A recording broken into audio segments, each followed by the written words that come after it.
National Herald का जो विषय है वो 4-5 भाग में है। एक मेरा जो शुरू में हुआ उसमें है कि इन्होंने चोरी की और जो नेशनल हेराल्ड की न्यूज़पेपर चलाने वाली कंपनी थी उसको उन्होंने बहुत सस्ते दाम पर उन्होंने अपनी बना ली और दोनों माँ और बेटा दोनों उसको उसमें से कमाई ले रहे थे। दूसरा है कि इसमें जिस तरीके से उन्होंने उस पैसा के लिए जो खरीदने के लिए जो पैसा है उसमें इन्होंने धांधली की, वो अलग सा है।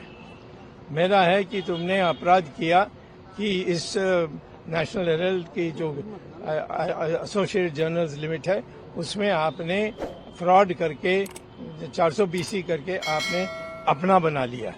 यहाँ दूसरा है तो उससे ये दूसरी मामला चल रही थी, वो मेरे से संबंध नहीं है।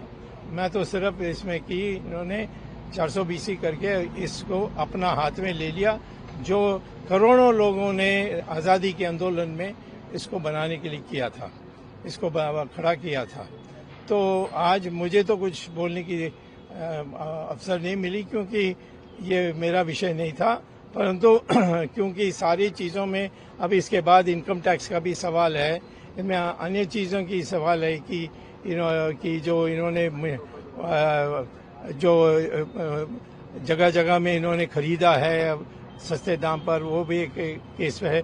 तो ये सब अकेला अपने आप आएगा, परंतु आज कैसा चल रहा है इसीलिए मैं देखने के लिए आया और मैं समझता हूँ कि बहुत अच्छा चला है। हमारी सरकार की जो एडिशनल सॉलिसिटर जनरल हैं उन्होंने बहुत समझदारी के साथ पेश की है और कोर्ट ने कहा कि आगे हम इसका निर्णय देंगे और आज हमने इसको इस समय यहाँ इसको समाप्त करते हैं और 2 तारीख मई को दोबारा सुनवाई होगी उनके लिए।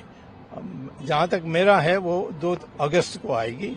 उसमें यही बात है कि एक विषय पर कि मुझे जो मैंने कहा था कि मुझे जब मैं मेरी क्रॉस एग्जामिनेशन चल रही है उस समय मैं दस्तावेज मंगवा सकता हूँ, तो उसमें जज ने गलत का निर्णय दिया था कि नहीं, तुम पहले अपने बयान दोगे, उसके बाद सब बयान होने के बाद फिर उसके बाद आप दस्तावेज मांग सकते हो, जो हमारी सीआरपीसी में बिल्कुल कहीं नहीं है।